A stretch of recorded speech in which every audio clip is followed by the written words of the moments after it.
তারিখটি ছিল ৩রা এপ্রিল ২০২৫। আমি ও আমার মা, মায়ের স্কুলের এক ছোটোবেলার বন্ধু এবং আমার মেজো মামার ফ্যামিলি অর্থাৎ মেজো মামা, মামি ও তাদের একমাত্র ছেলে জিতকে সঙ্গে নিয়ে আমরা রওনা দিয়েছিলাম গ্যাংটকের উদ্দেশ্যে। আমাদের ট্রেন ছিল শিয়ালদা থেকে রাত ১০টা বেজে ১৫ মিনিটের দার্জিলিং মেল। ধীরে ধীরে ট্রেনটি এসে দাঁড়ালো ১২ নম্বর প্ল্যাটফর্মে।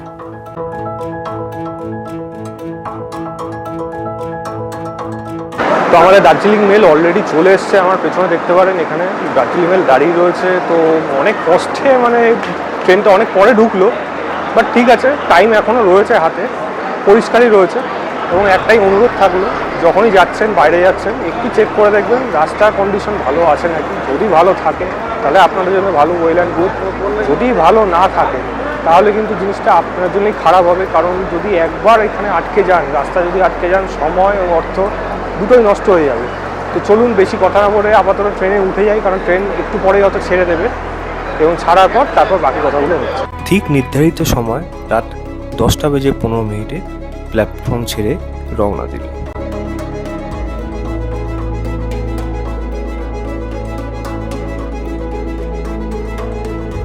নির্ধারিত সময় থেকে ২২ মিনিট পরে আমরা এসে পৌঁছলাম বর্ধমান স্টেশনে। আমাদের প্রথম হল্ট এটাই, ছেড়েও যাবে, বেশিক্ষণ সময় নেবে না।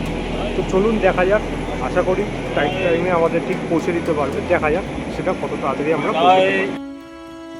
রাতের ডিনার সেরে প্রত্যেক যাত্রী তাদের নিজস্ব সিটে নিদ্রার দেশে চলে গেল।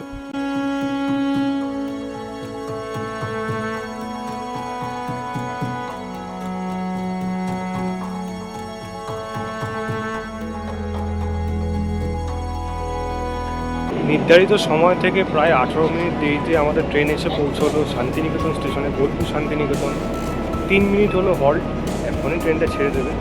দেখা যাক সকালবেলা সঠিক টাইমে আমরা আবার ঠিক জায়গায় পৌঁছতে পারি। চলুন, ট্রেনে উঠে পড়েছি, আবার নতুন করে আবার কালকে সকালে দেখা হচ্ছে।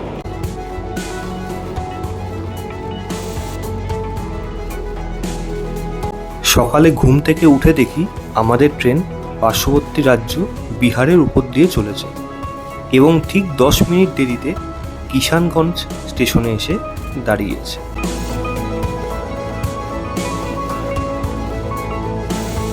নির্ধারিত সময় থেকে প্রায় ২৫ মিনিট দেরিতে আমরা এসে পৌঁছালাম এনজেপি স্টেশনে। এখন বাজে ৮টা ৩০। দার্জিলিং মেল সচরাচর লেট করে না, বাট আজকে করেছে, কিন্তু তবুও বলবো একটা সঠিক টাইমের মধ্যে তাও আনতে পেরেছে, এটা ভালো। এবার আমরা গাড়ি নিয়ে বাইরে চলে যাব এবং সেখান থেকে বুকিং আছে, সেখান থেকে আমরা চলে যাচ্ছি গ্যাংটকের। চলে একেবারে বাইরে গিয়ে দেখা হচ্ছে।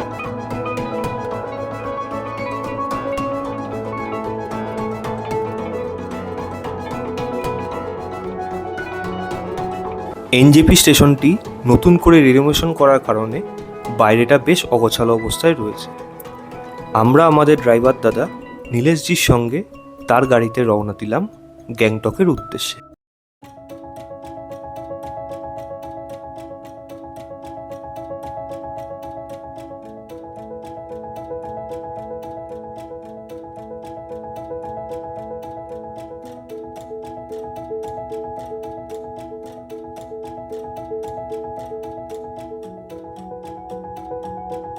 প্রায় ১.৫ ঘন্টা মতো জার্নি করার পর আমরা এসে পৌঁছালাম সেবকে, এবং সেবকে আমি জায়গাটা পেছন দেখতে পাচ্ছি জাস্ট ব্রেকফাস্ট করার জন্য দাঁড়ানো।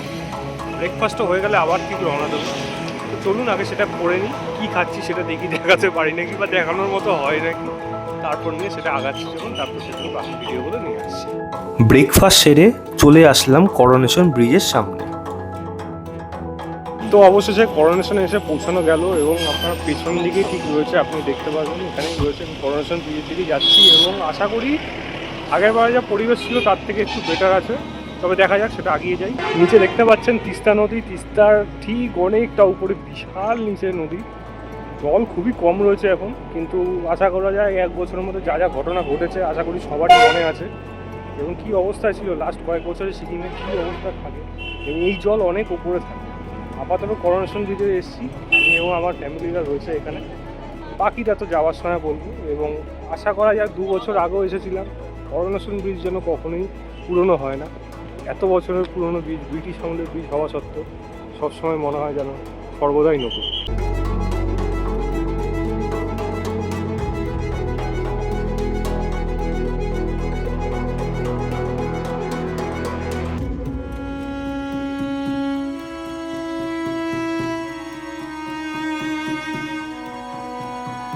আমার দর্শক বন্ধুদের ব্রেকফাস্ট কি করলাম সেটাই দেখাতে ভুলে গেছি।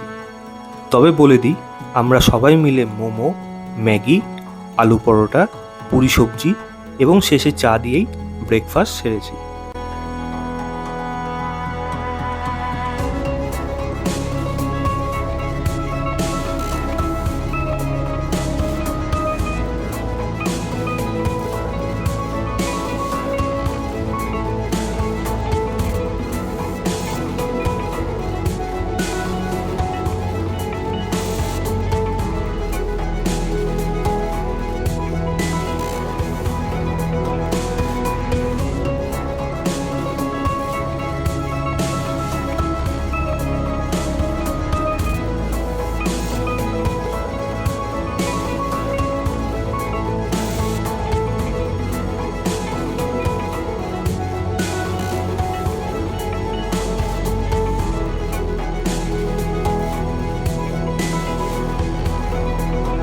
কয়েক ঘন্টার জার্নি করার পর আমরা এসে পৌঁছালাম বাংলা এবং সিকিম সীমান্ত রংপুতে এবং সেখান থেকে এগিয়ে চললাম গ্যাংটকের উদ্দেশ্যে।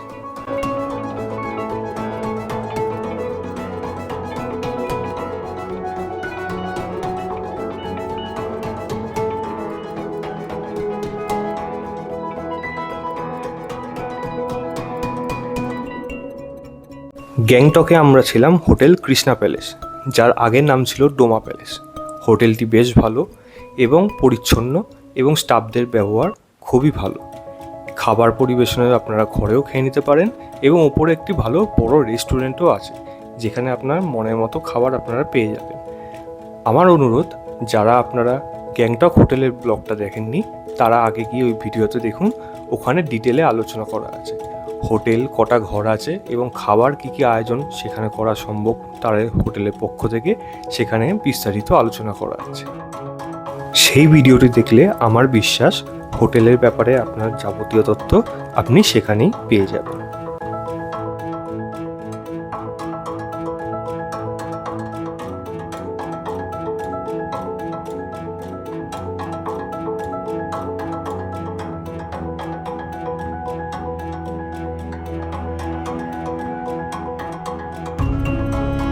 সন্ধেটা আমরা সবাই মিলে কাটালাম গ্যাংটকের সুবিখ্যাত এমজি মার্গে এবং রাতের ডিনারটাও সারলাম এমজি মার্গেই কলকাতা রেস্টুরেন্ট নামক একটি বাঙালি রেস্টুরেন্টে।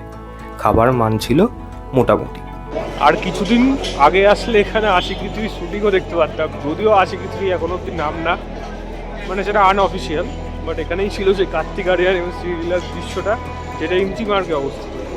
আমি এমজি মার্গেই রয়েছি, বাট দুর্ভাগ্য যে তারা শুটিং করে চলে গেছে।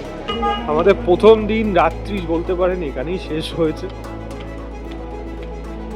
একসাথে আমরা ফিরছি এখন হোটেলের দিকে এবং রাস্তাটা প্রচণ্ড ঢালু, তবে খুব একটা দূর না। হ্যাঁ, প্রচণ্ড ঠান্ডা আছে, তবে আমার ড্রেস দেখতে পাচ্ছেন যে খুব একটা আমার ঠান্ডা না, এর নাকি ঠান্ডা কম লাগে, কিন্তু এই আজকে কাঁপছে। চলুন আজকের মতো আপাতত এই ভিডিও এখানেই শেষ করছি। কালকে আবার নতুন ব্লগ আসছে, নতুন একটা এপিসোড। চলুন দেখা হচ্ছে। শুভরাত্রি।